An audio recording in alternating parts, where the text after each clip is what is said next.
올해 새 회기를 시작한 미국 의회에서 현재까지 발의된 한반도 외교안보 관련 법안과 결의안인 모두 15건인데 이 가운데 처리된 안건은 2건에 불과합니다. 전문가들은 미국 의회 내 정치 지형에 따른 여파라면서 의회의 관심 부족이 아니라고 진단했습니다. 내년 대선을 앞두고 관심이 모아지고 있는 공화당 내 후보들의 상황도 영향을 미치는 것으로 보입니다. 이조은 기자가 보도합니다. 올해 미국 의회에서 발의된 한반도 외교안보 관련 법안과 결의안 15건 가운데 의회 의결 절차가 마무리된 안건은 2가지입니다. 상원의 미한 상호방위 조약 체결 70주년 기념 결의와 베트남 점찬점 미국 내 한인들에게 의료 혜택을 제공하는 하원 법안입니다. 현재 의결이 시급한 안건은 지난해 9월 만료된 북한인권법 연장을 위한 북한인권법 재승인 법안입니다. 지난해 말 상원을 통과했지만 하원에선 외교위 의결조차 되지 않은 상태에서 회기가 종료돼 자동 폐기된 뒤 올해 다시 발의됐습니다. 공화당의 마르코 루비오 상원의원과 영킴 하원 의원이 주도하는 이 법안은 지난달 말 상원에서 2024 회기연도 국방수권 법안에 포함하는 방안이 추진됐었지만 결국 무산됐습니다.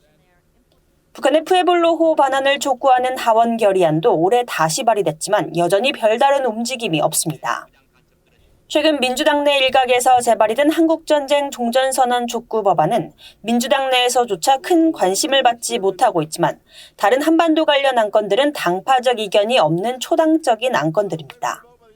그럼에도 초당적 안건들에 대한 의회 내 처리가 더딘 건 상원은 민주당이, 하원은 공화당이 의석수가 많지만 각각 근소한 차이로 양분된 의회 내 정치 지형 때문이라고 전문가들은 지적합니다. 지출 법안 같은 시급한 안건 처리에 상당한 시간과 노력이 소요되기 때문에 한반도 관련 안건이 우선순위에서 밀린다는 겁니다. Part of the problem is that because of the partisanship and the infighting and the very narrow margins in both the House and the Senate, it makes it very difficult to get things done. And I don't think there's a decline of interest and concern about North Korea. I think there continues to be very strong attention and concern with what's going on in North Korea, but it's just hard because it's a very difficult time politically. 실제로 상원은 줄리 터너 국무부 북한 인권특사 지명자에 대한 인준안을 지명한 지 6개월 만에 통과시키기도 했습니다. On North Korea human rights. And of course, the North Korea Human Rights Act has a lot of bipartisan support, but it failed in the last Congress. But it's not because of a lack of concern by the Congress. It's a reflection of how dysfunctional the Congress has become. 실제로 의회에선 내년 예산안과 세출 법안을 비롯해 우크라이나 전쟁과 중국 문제, 미국 국내 경제 문제 등 의회가 시급히 다뤄야 할 사안이 상대적으로 많습니다.